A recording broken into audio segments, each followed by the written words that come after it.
Again, my name's Jes. A little bit about my family, I guess, going back. My family, started here. My father was raised here in Venice. He had, his family was 9 brothers and sisters. There was 4 boys, 5 girls. They all grew up in the neighborhood, doing whatever they did back then.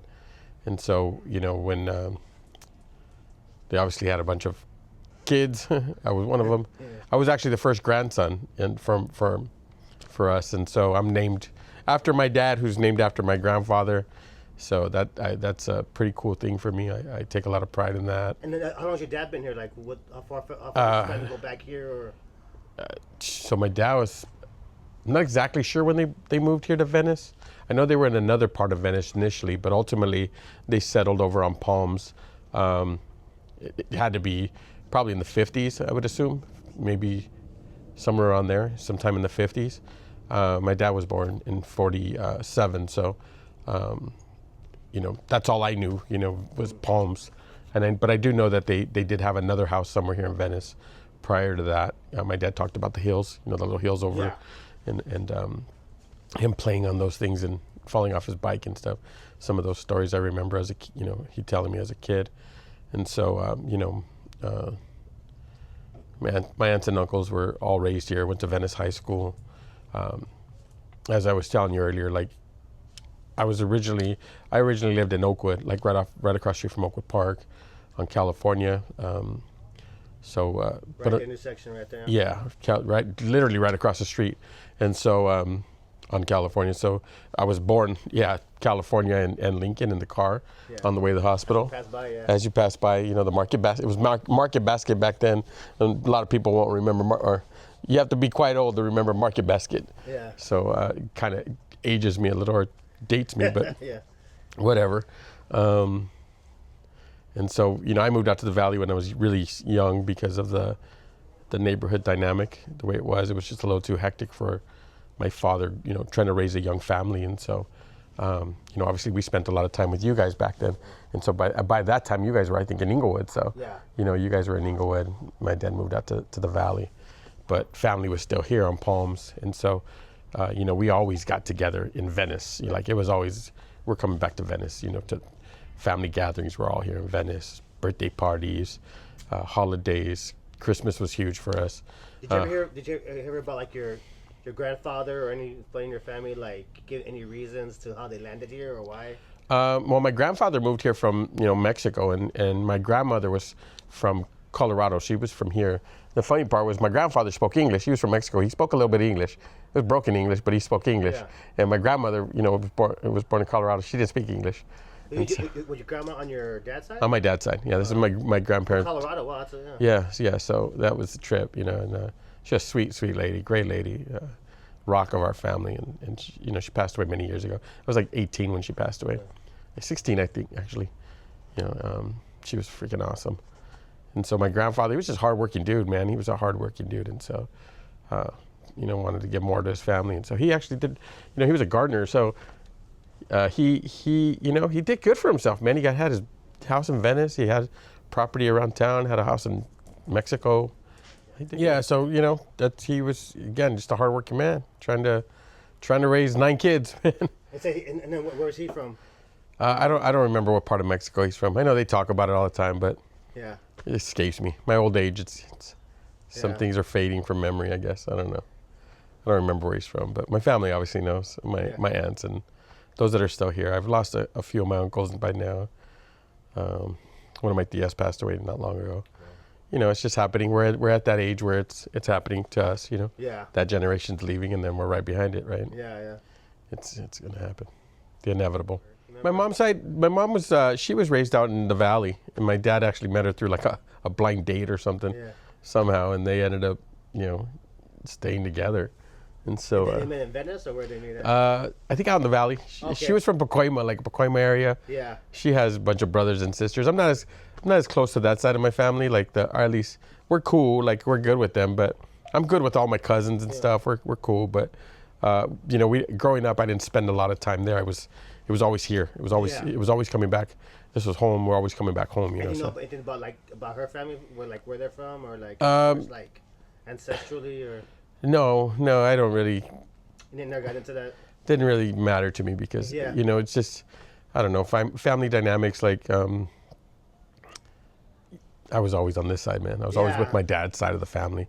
Again, her family's around, and I have love from the majority of her brothers and sisters. Some of them I don't really know, and I never took the time to get to know her. They never took the time to get to know us. So it's just what it is. But my dad's side, it was always like super close.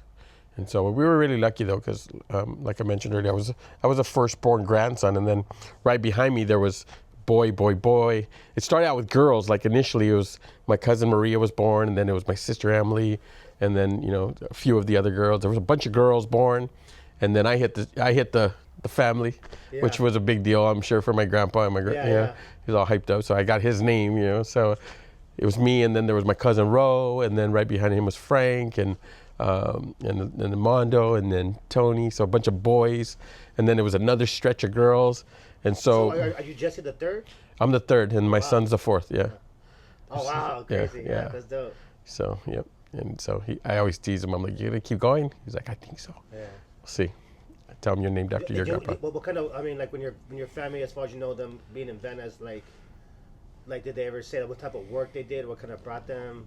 No, my grandfather he was a gardener. He was, you know, just hardworking dude. That kind of you know, filtered to some of his kids. My father ended up doing that, and you know, being in landscaping, and then eventually worked at the college for a few, you know, for I don't know, 10, 15 years before he passed. Did that for some time, but you know, just hardworking dudes, like hardworking guys, you know. Yeah. And how old were you again when you guys moved out of California? I think I was about five years old, because I started school out in the valley, kindergarten out there. So I think it was around 5 years old I moved out. So had to be around 77, 78, 79, somewhere around there is when we moved. And my uncle had passed away. My uncle Weddle from Venice. He had passed away, and so somewhere around that same time frame. Like growing up, like what are some of like your earliest memories of just I guess on this part of West LA, West? You know, well, for us, like, you know, my dad would work out here, so you know, if it was during the summer, like I would go to work with him. I'd be out on the west side, you know, coming over the 405, seeing Jackie Robinson Stadium, saying I'm gonna play there someday. It never happened, but that's where I was. That's where I was gonna play baseball there, you know. Seeing UCLA, working in there, you know, Santa Monica, just in the west side, you know, up in Palms area. So I was always out here. Like we were always out here, like every day. And so it was always cool coming over the hill, you know, and you feel that ocean breeze. Like it just obviously it's so different. You go to the valley, it's hot as hell. You come over here, it's super nice. The weather's great. You know, so it's just a lot of that's my childhood. You know, just being in the work trucks, whatever work truck. Like when you moved away, like as a kid, like when you moved from Venice, like did you know the reasons why?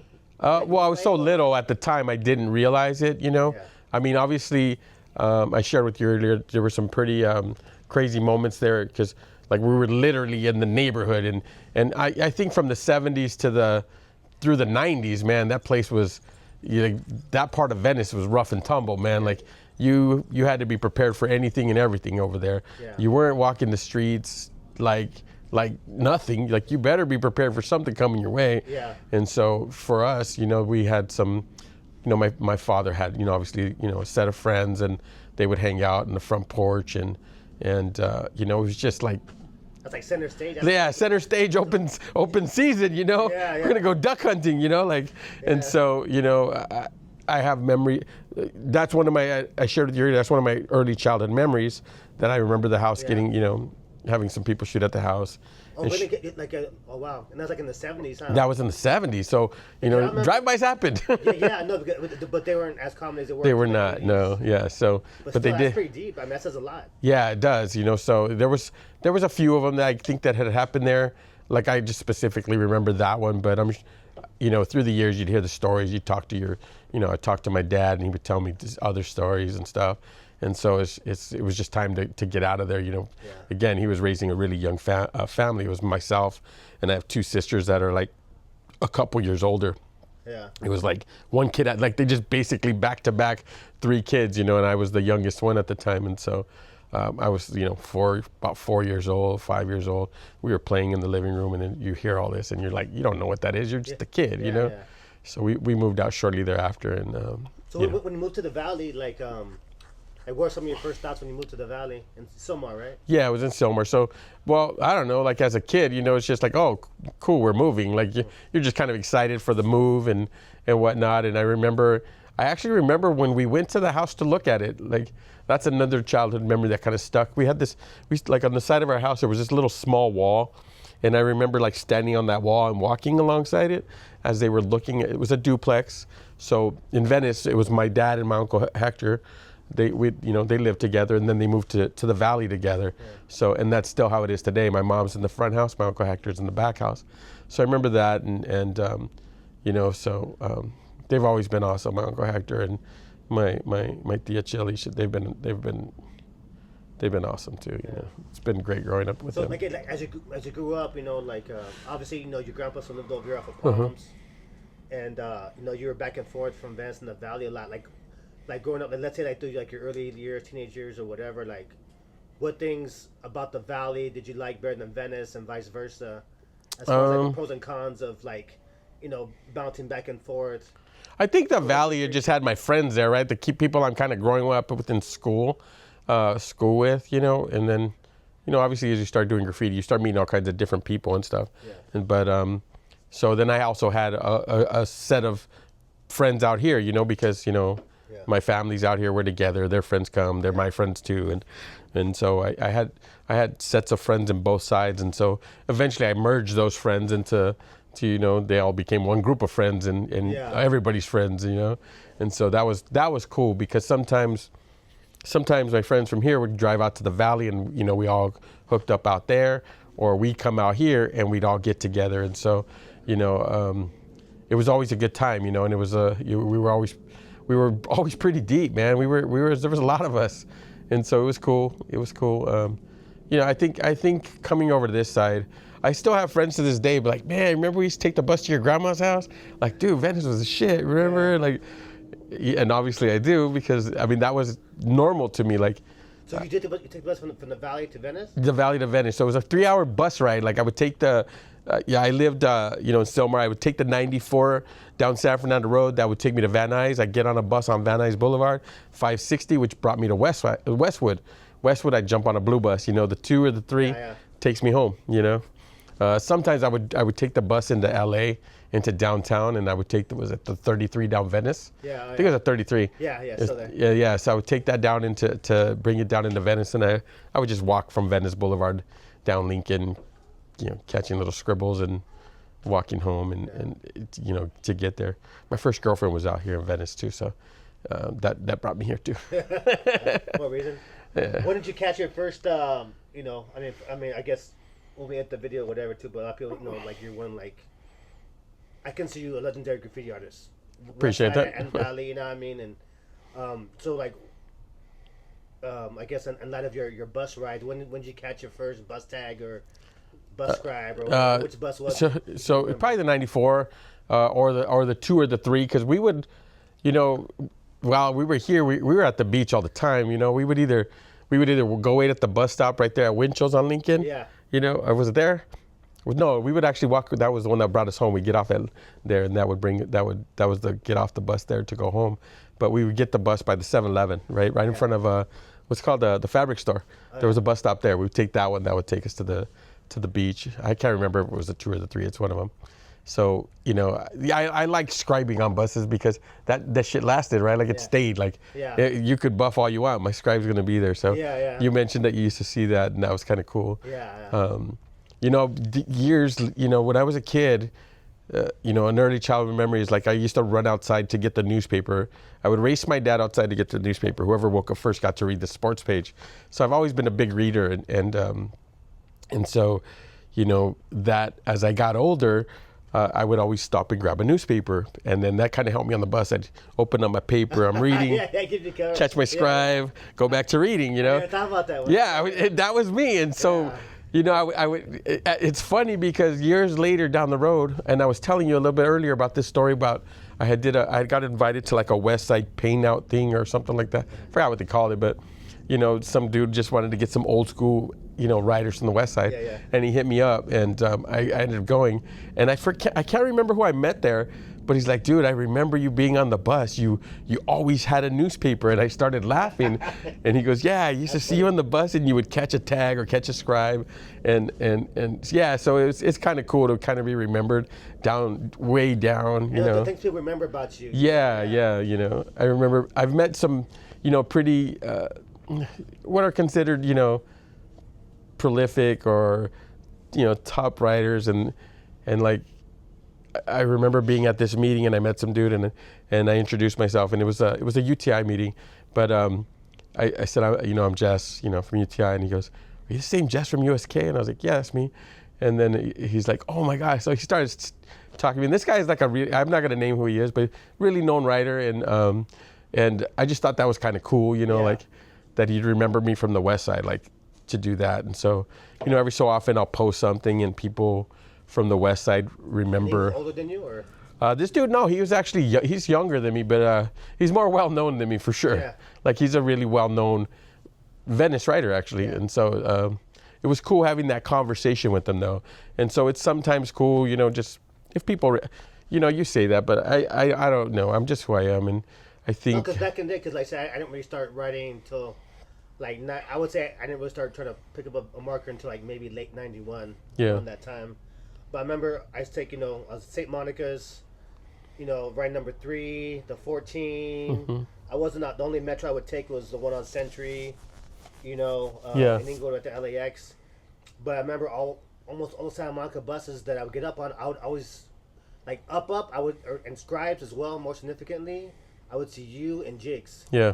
You know, the two big J's, I guess, you know, and you guys were up, like, I'm like, I got to the point where I was like, okay, like, I'm like, who's up more, Jigs or Jes, as far as the scribes tags for, you know? And I think Jigs like kind of outbeat you, but because he lived here all day. No, I know exactly what I'm saying. Like, I was like, well, like, you know, you live in the valley, so like, and he's right there in West LA. Yeah. I would have got him on the RTDs. Yeah. I'm sure I had him beat on the RTDs. But I mean, that's all. And then again, too, like, you know, living in Inglewood, but still being over here in Venice, Santa Monica all the time, and going out to the valley, like. The whole 405 trip, I would just see you up, you know, on the Marina, the 90, the 405, you know, where, you know, Fox Hills area right there, and all the way down, like, and even when I would go down to the valley, just random places, I would see you up. Yeah, you know? yeah. Fun times. And that was the early years too. I remember, whoa, like, you know. Yeah, that's probably like for me. I guess that was like the whatever.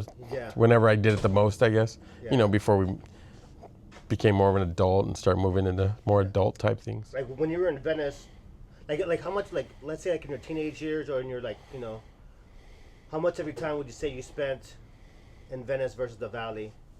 In my teenage years? Yeah. So when I was about 15, my dad actually, my grandma was getting sick, and so my dad moved back out here with my mom to stay with my grandfather right there on Palms, and so I was actually by myself for a couple years. Living in the valley by myself, you know. Obviously, my aunt and uncle lived in the back, so I was fine, right? Like I didn't necessarily have them in the house with me, but they were there. So you know, I think my dad felt okay with it. You know, my uncle and aunt have always been great to me, and so, and then my aunt worked at the high school, so she would give me rides if I woke up on time and got out to the house. Okay. I'd get a ride to school, but like, you know, once school was out, I would jump on the bus on Fridays. Take that 3-hour ride, get out here to Venice, and be here. Yeah, it was a mission. It was a mission, but you know, as a kid, you don't really care. You're kind of just screwing around on the buses anyways and acting up. So it was like reading the newspaper. Yeah, you know, educating myself, and so you know, so it was all good. Like when you're out here, like in Venice, and I guess the West Side in general, like how often did you go out to like how often did you go out to like say hang out in Culver City area or Santa Monica, and then. So we had a lot of friends in Santa Monica, you know. As you know, USK kind of got bigger, so you know, we expanded in Santa Monica. Craig's still a really good friend of mine, you know, one of my dear friends. He was one of the first guys we let in USK in Santa Monica, and he kind of expanded it out there. Yeah. Let a lot of his buddies in, and So we were always back and forth, Santa Monica, Venice. Ro worked at the Sears out there in Santa Monica. Okay. We'd go hook up with him and go out to the pier. We had that other spot, and I think that was a great hookup too, was Kid City. I don't remember Kid City, remember that? Yeah, they would give us all kinds, they would buy us paint and let us paint the walls. So I actually have a cool picture from I'll get jealous. me doing a Kid City piece, like it's cool. Because I would go St. Monica's, right? And then like, every once in a while, I would, go to the mall and go hang out, and I would see it like that too. I'm like, oh, those other writers over there too. And I'm like, but they had the whole, the whole hookup. And we were hooked up right there, man. I had to go home and like catch a bus in a half hour. I'm like, fuck, man. So you get to hang out. You couldn't hang out with the cool kids. Like fuck. Yeah, so it was cool. So yeah, I spent a lot of time in my teenage years, early 20s. It was a lot of back and forth, weekends, summers, So it's always been like homes too. It's the same thing. So I was really fortunate in that way. Like I told you earlier, it's that I got to have that Valley experience and also have the Venice, the West Side experience. Culver City, I didn't too much. I wasn't a fan of that area. The tensions, the tensions were there. So I wasn't going over there. So I stayed away. Yeah, what's it so in Van Santa Monica, like what other spots would you go to, like as far as like just like you go hang out in Westwood, all the other kids back then, like Westwood was cool. I did it here and there, not a whole lot, a lot of it was mostly here. We'd go to different parties and stuff. Remember you had that time when there was a lot of parties, a lot of house parties. Down the road it became those West Side parties. And so, did you ever hit the arcades? Back then there used to be a lot of arcades. There was there was some in Westwood. Yeah, in the Marina there was the one in Marina, by the movie theater. Yeah, we did that a little bit. I was never a big video game player. I'll go Frankie was. Frankie loved that shit. He loves that crap, and so he'd go spend all his money on video games. I would buy baseball cards, That's where I was spending my money. I was like, I don't want no video games. So did you play baseball? You like in Little League too? Yeah, I played Little League. I played a couple years in Little League, and then I got aged out of that, and I played a couple more years till I was like 15, and so. Because I remember you had a real extensive baseball card collection. Yeah, I still have it. Okay. I still do. I still collect baseball cards, signed baseball cards, autographs and shit. Nice. So it's cool. Just like in your life growing up, I guess obviously like Venice, West LA centric, whatever. Like in retrospect, what were some of the more positive influences that were around you, and I guess maybe some of the negative ones like. Positives and negatives, I guess that's subjective, right? Like for us. Like for you personally. For me personally, like I guess maybe some of your me and my family, my cousins, right? Like I said, we grew up very close. Like all of us, we're still very close to this day. So like the girls, they had their run, and so they're all really close. And then you had the group of boys like myself, Oz, Ro, Frank, my cousin Hector, like Mondo, I don't know, he's in Big Bear or something. He kind of went off more with his mom's side. But like we grew up really close together. And so we were influencing each other, is that positive, negative? I don't know. We had fun, and but we were, while we were getting in trouble, we were trying to stay out of trouble, if that makes sense, and so we did pretty good for a long time. We stayed out of trouble for the most part. Today we're all doing really well for ourselves. I think, to think where, our family was like. I often say, like, you however your parents or people are, like, ultimately you make your own choices, like, like, look at you, you're all right, you're doing all right for yourself. Nice to meet you as well. Great to meet you. So, could people say they were bad influences? They made their own choices. They had their lives, and they made their choices how they wanted to live them.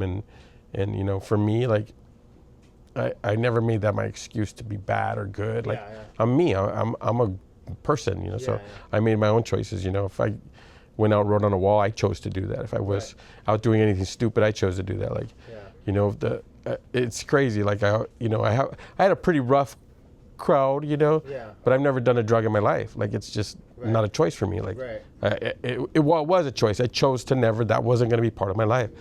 The first time I ever drank a beer was like 2 weeks before I turned 21, like. What do you think it was that, like, kind of? Well, it was the surrounding, right? What you saw, like what you grew up to. Like, I had a rough childhood, it was rough. Like, my father was there. Like he was there for me, right? But you know, the influences are crazy. Like the shit you got to see as a kid growing up in a rough neighborhood, like or however you know, grow up. And so, but that just wasn't for me. I was like, nah, I'm good. Like I'm cool, you know? And 'cause I think I wonder about too, cause like you know, I do a lot of, you know, politics, but it's more like, you know, especially after really learning. Well, obviously, you know, my dad passing away. Yeah. When you were very young. It's probably been I guess a negative centerpiece of my life, but it's been positive in the sense of like, okay, it's really forced me to kind of like reflect, and you know, I say, like my mom put me in Catholic school most of my life, so that was. I feel I would have been a lot different person if I went to public school. Yeah. I mean, I don't know how much different, but you know, I can speculate, but. Trying to not make sure you don't follow that same path.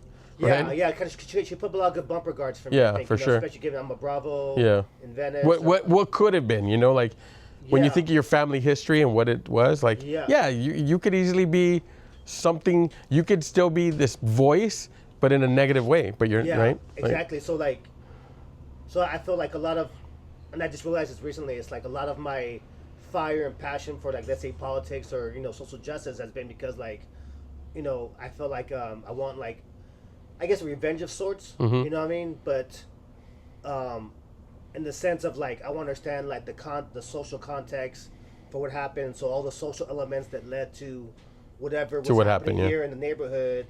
You to know cause that whole... Yeah, the whole scenario and the whole how families fall apart from there on. It's a ripple effect. But I forgot what train of thought I was going to say. But so I always try to kind of research to see what kind of things help kind of shape people.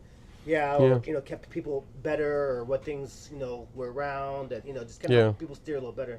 I think too, like given who we are. Yeah, who we are today. Chicanos, you know, from the families that we come from the neighborhood that we're from. Yeah. You know, like not a lot of people can say that, you know, like we're very blessed to still be here and absolutely. Hey, be healthy and have our, you know, a head on our shoulders and all that, you know. So to be able to have this conversation today, right? Like, I mean, for I think for both us, and knowing our family histories, like it could have easily went a different way, man. And one of us could be sitting in jail right now, and one of us could be gone, right? And it could be either way, right? And but we're not, because, again, you know, while we might have made some choices that weren't the best at the time, ultimately, like I think we both do have good heads on our shoulders, and we're able to have this conversation. So that's cool. No, definitely. You know, give a quick little overview of like who you are graffiti-wise, and just make like a little bit of like kind of how you started. Okay. So a little bit about me and like that part of my life. The graffiti part is, you know, obviously I write Jes. You know, I started in '88. You know, it was, again, with my family. Like we were so close. We're gonna do some stuff. We're gonna do it all together. You know, so back then, Ro was really good, man. That dude he could write, man. He had some good hand styles. And so he could have been the best of us, but he got a girlfriend, you know, and that was the end of that. You know, he was like, no, I ain't got time for this stuff. I'm gonna go be with my girl. She was pretty, so it's understandable. But so yeah, this started in '88. It was myself, Ro, Frank, Tony, you know, Ozzer, the four of us just acting up in the alley. And what you guys run again? The Jes? So I was Jes, Ozzer, Ro, and then Frankie was Sep. Yeah. You know, he kind of went a different route, you know, as we know can happen. You get the influences around, so, you know, but he's still here. He's doing great, you know. But, so we were just out riding on stuff. And so USK was created that year, and late that year. Originally, we were from a crew. It was Ro's crew. It was called DWC. So that was our first crew, was DWC. Late '88, where we started from DWC, did that for the summer. Later in the year, Ro wanted to do USK. He said it was going to be this wonderful and amazing piecing crew. Yeah, we ended up becoming just like a... Those exact words? Yeah, it was something like that. Like, yeah, we're going to be a piecing crew. Only so many people can get in. And we let Frank in. Ro was like the main, like... he was like the main, About the idea? Yeah, the idea. He was he made up using, at the time it was Unique Style Kings, right? We use it still, but, you know, mostly using street knowledge. Yeah. Unstopped Chaos, that was Ro too. Unstopped Chaos is probably the one most people remember it as Unstoppable Chaos. So yeah, Ro was a big force behind that. And then, you know, we all did our thing. I took it out to the valley, added some people out there, Payne, you know, rest in peace, was a big part of that. A few other guys, you know, I still very good friends with a lot of Stain, you know, Venom. Venom. Really good people, man. Good, solid people. And so I think that's one of the biggest positives of the people we selected. There were some good people and that are true friends to this day. You know, Cly, fucking Mad Dog, Emick, you know, that's good friends. You got Bones, Bobby Bones, you know. His uncle was Beanie from Venice, you know. Yeah. And so, you know, we were talking earlier about photo albums. I remember I found the flyers and some of the documentation from his passing, and just a few years ago, and I sent that stuff to Bobby, and he was like really appreciative because he had never got to see that stuff, you know. So it was good family stuff for him, you know. Yeah. And so, you know, so you know, a lot of USK, you know, the background or the people behind them are from here, you know. They're from Venice, you know. What do you feel like as far as like USK? USK was probably one of the biggest crews, if not the biggest crew on the west side, I think. Okay. You know, in terms of numbers, right? Like as far as Chicano, you know, graffiti crews go, definitely the biggest on the west side. It probably was, you know. I could agree with that. Yeah. You know, when you start thinking out a lot of these crews. Like what do you like? I feel that USK had as far as maybe like just their general influence or just certain things that kind of made them stood out from other crews on the west side. Crews in general, maybe in LA. I don't know. We wrote on a lot of shit here in the West Side, you know. So, you know, to this day, some people remember like Ro and Oz when they went because they went on a nice tear, man, where they were really wrecking the West Side, you know, from all the way, you know, down past Inglewood and into beyond that down the 10, you know, up and down the 10, the 405, like. Those they were wrecking stuff for a while. I remember, and at that time I was probably doing anything more. I think I was a little bit more in the valley, you know, kind of semi-retired, kind of like laying low, and they went on a tear. Like I had went on a tear right before them, whatever that means, right? Like a little spree, a little you know spree, and then, you know, but they had a nice run, and a lot of people remember that, and so you know a lot of times people will hit me up and ask about them.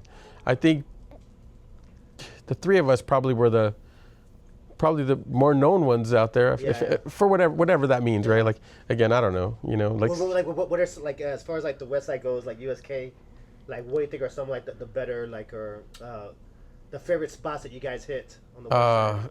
The 10 freeway was always fun. The 10 was always good. Yeah. I remember we did huge top to bottoms. Me and Ozzer when we painted together, it was a lot of fun because we would do big stuff. You know, if you remember, like I like to paint big. Like if I'm gonna take a wall, let's take the wall. Like, and he was like that. He was like, let's go big. Like, so it was a lot of fun painting with him. And he was a lot younger than us, but he was always down to have fun and go do it. And so the 405 was great. It was always just trying to find cool spots that you hoped would last and be very visible, you know, and so.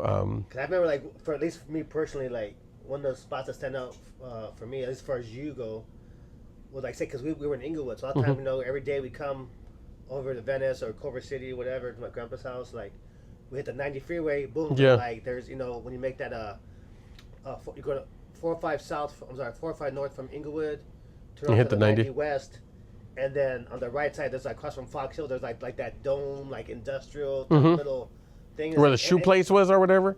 I think they used to sell shoes. Across from the mall, the gas station right there, and there's like a little kind of a like little industrial little thing that's right just as the bend turns left, and it's like a half dome, and you fucking just hit that shit with like a, I want to say it's just like a black and silver. Probably so. It was big, and it was just like, I was like, damn, you know, like.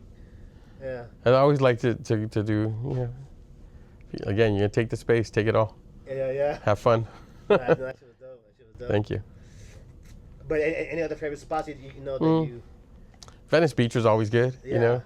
Grimy as hell, smelled, but it was always fun, you know. But let's say or maybe even the Valley, I guess, too, you know, even over there, like, as far as you go, like, what are some of the spots that, like, is there like a spot where you're like, yeah, I got that shit, no one else got that, or just something distinguish you from the pack? What everybody else is doing. I don't know. I just painted stuff, you know, like, I did a couple heavens back in the day. Yeah. Like, I don't know how I did them because I'm afraid of heights. Like, Same. when if I go into a parking lot and I want to look over, I gotta like walk all slow and peek. But so I did. Talking at you and shit. Yeah, I don't know. I just don't remember how I did it, but I did them. I did a few of those. I did. I had this. This is not even a great. It wasn't anything crazy, but. And I don't even know if you remember, but when you pass Getty Center, coming from the valley over, when you pass Getty Center, and then you have those homes up on the hill. Those homes up on the hill past the Getty Center. Well, where that goes up, there's that road up to the top. Just past that, there used to be this small little wood fence there, and it was all jacked up, right? But you could see it from the 405, and I remember thinking like, that's a dope spot. I'm gonna get that spot, and I did get that spot.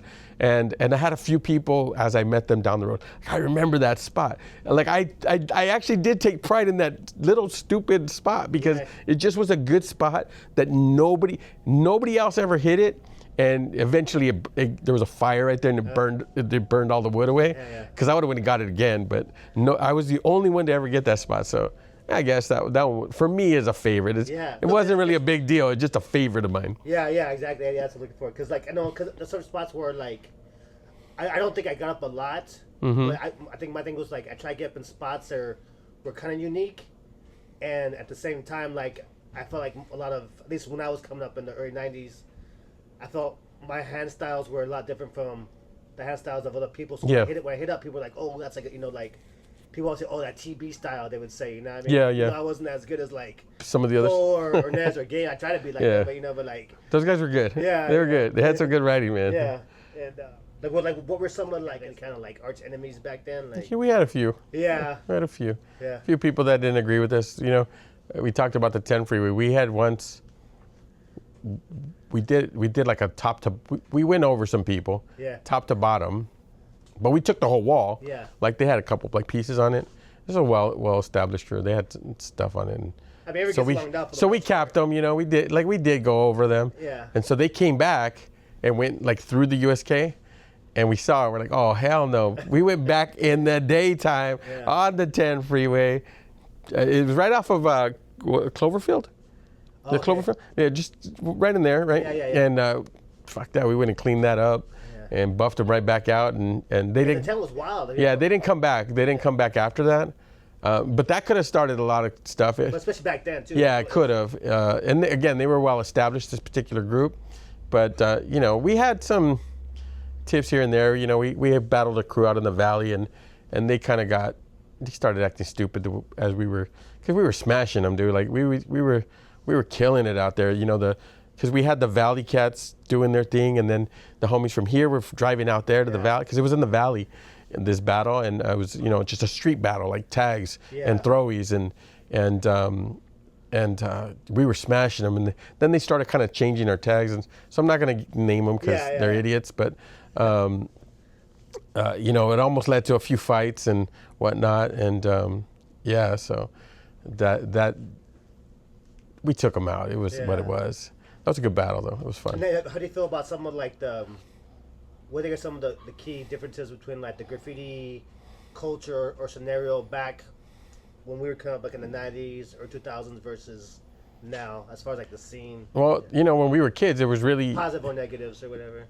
Like, you were going to get in trouble. You got caught when we were younger, Remember they put all these laws in place, like... felonies. Like now you walk around, you get a ticket, man. You could be doing some crazy stuff and you just get a ticket. They're like, get the hell out of here, dummy.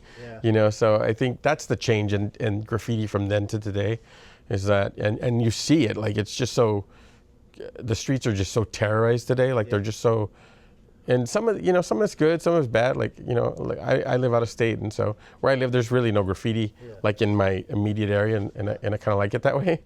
Like if I want to go paint, because I can go paint, wherever it's at. But I think that's the difference. You see all these kids today, they're painting in the daytime on the freeway.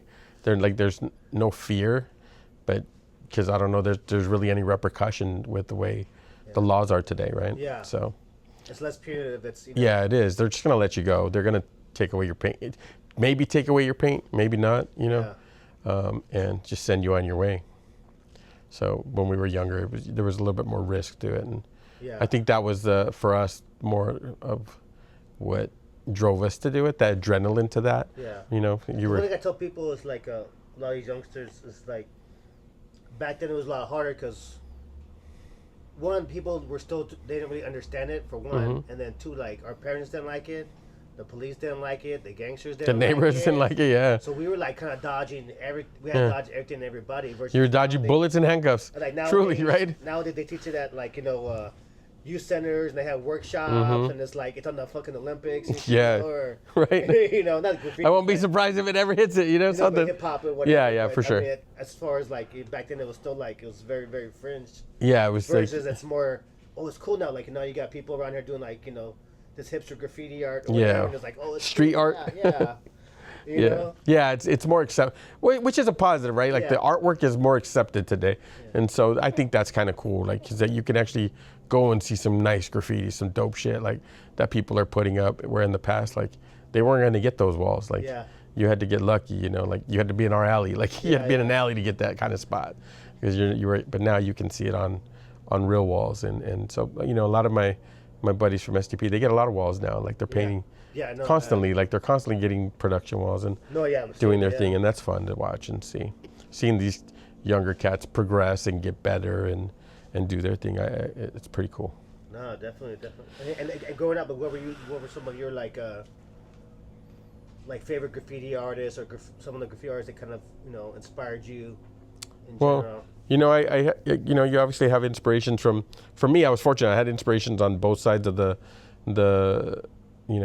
the valley to the west side, and so out of the valley I got to fortunate again, they're friends of mine today. Like Pale was a huge influence on me. He's a really good friend of mine.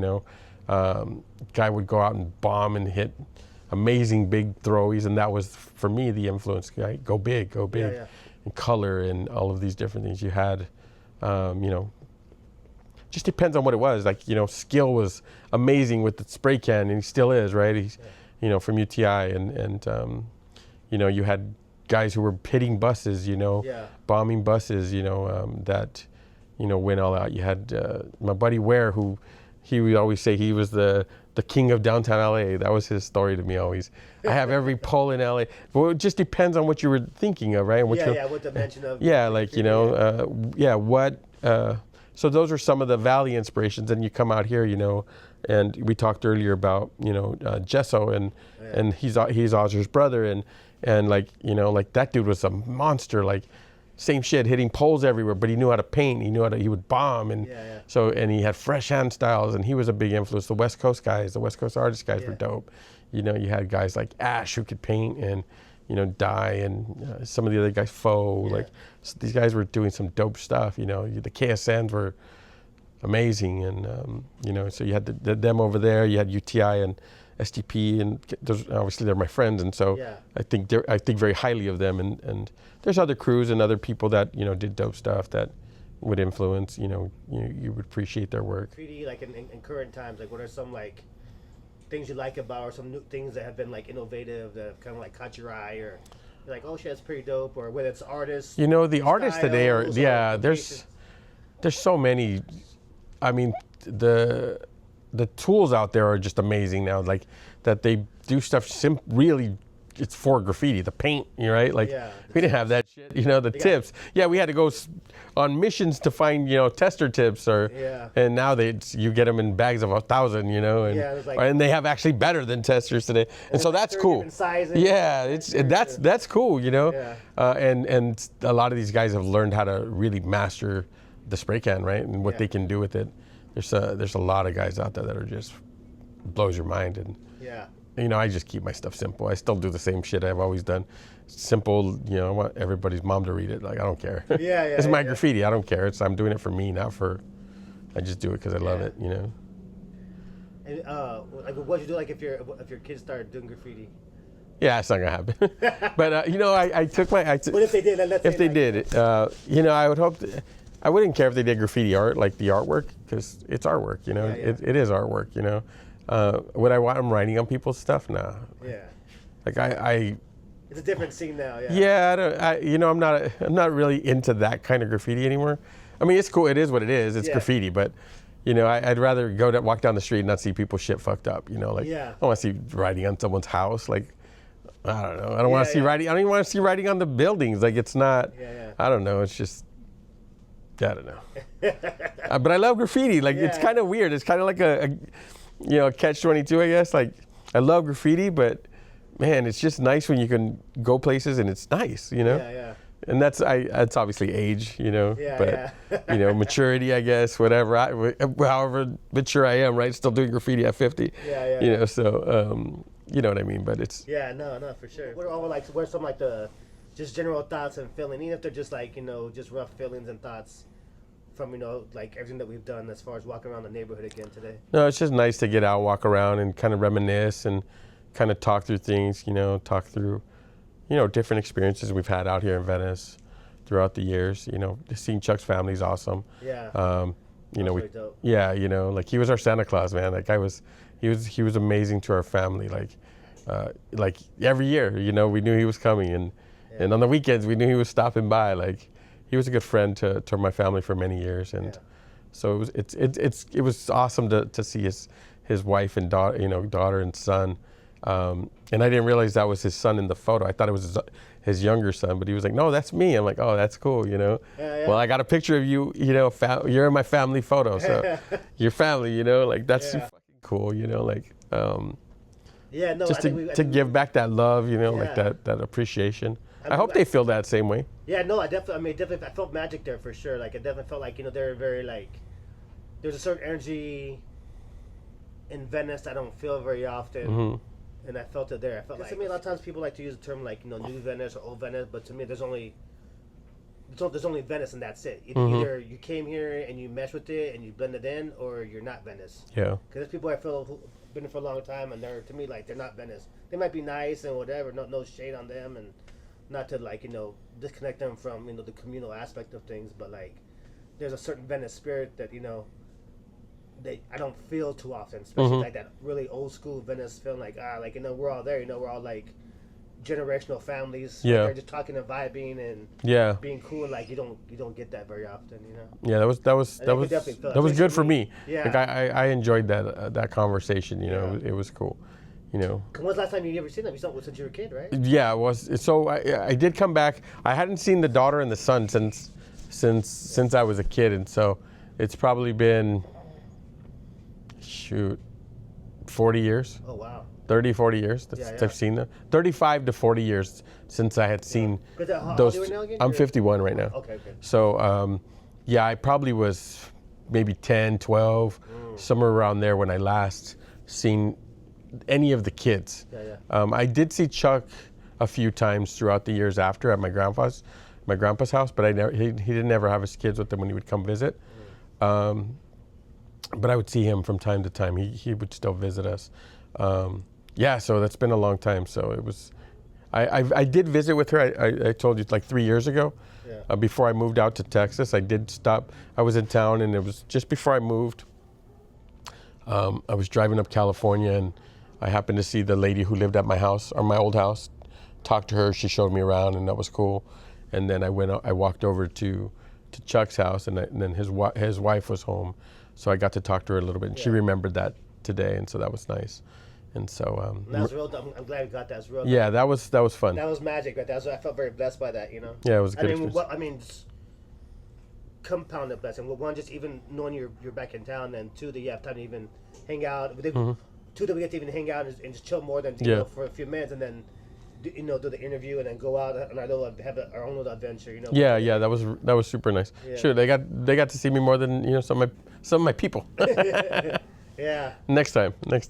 When did your transition into like a family man happen, and like what are some realizations that you have now in your adulthood and parenthood that you couldn't see back then? Or I don't know. I had my oldest daughter. I was 23 when I had my oldest daughter, right? And so I was still, hanging out with friends, and you're still young enough that, you still want to go out and do things and whatnot. And so, still immature, I think. So I had her, but, I think from the beginning I knew I was always going to be a father. And so, I split up with her mom. I think my daughter was 2 years old. and you know, so but we dual raised her. Like she had her half the time, I had her half the time, and that's the way it was always going to be for me, because I'm just, you know, that's my kid. Like I that's my responsibility. So I did that, you know, and then ended up hooking up with my wife, and you know, shortly after that relationship ended, I ended up, you know, with my current wife, we got together. Then we you know, adopted my oldest son, took him, and he's 21 now. So we've had him since he was 2. I had him since he was 2. He's 21 now. He's living in Colorado, friends. He decided when he, you know, became an adult, he was gonna go do that.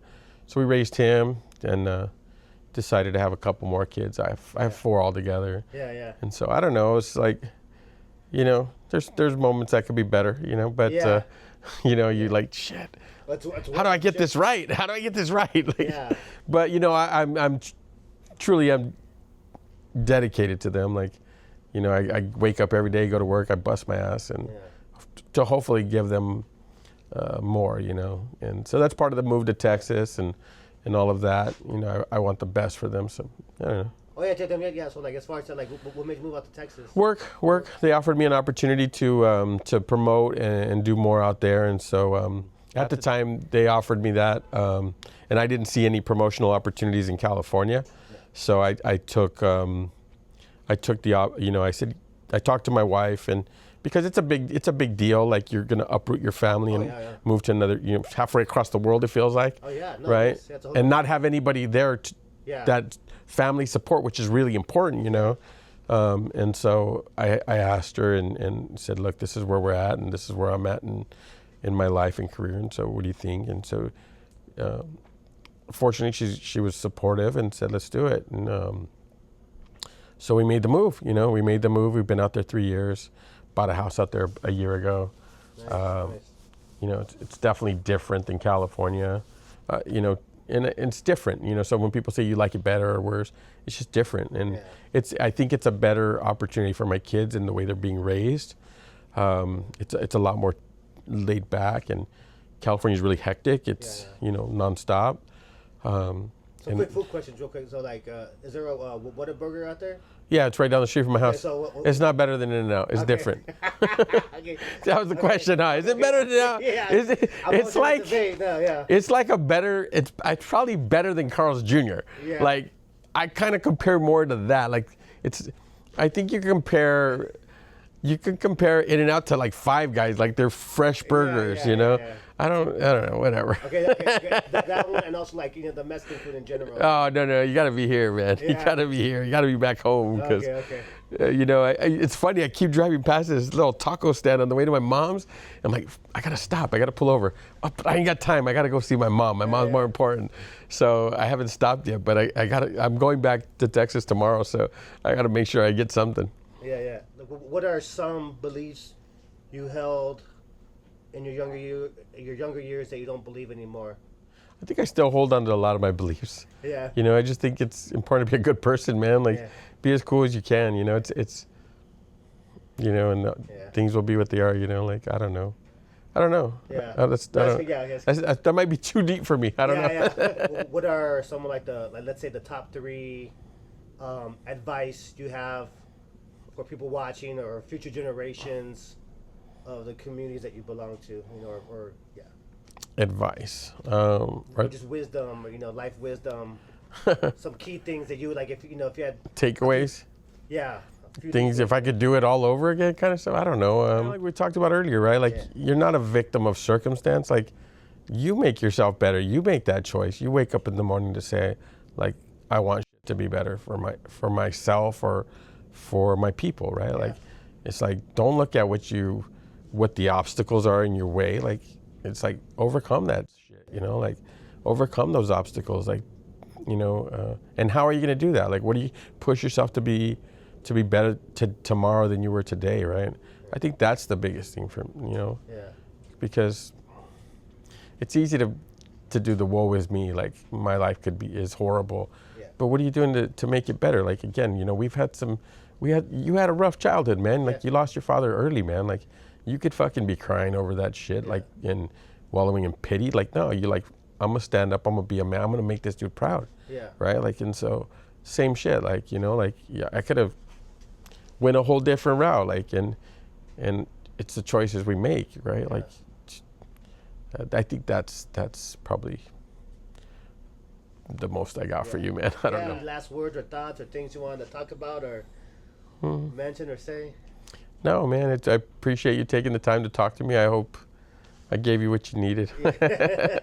No, I appreciate it, man. Like I said, I don't do this for anybody. I wouldn't do this for very many people, if anybody. I have a lot of love and respect for you.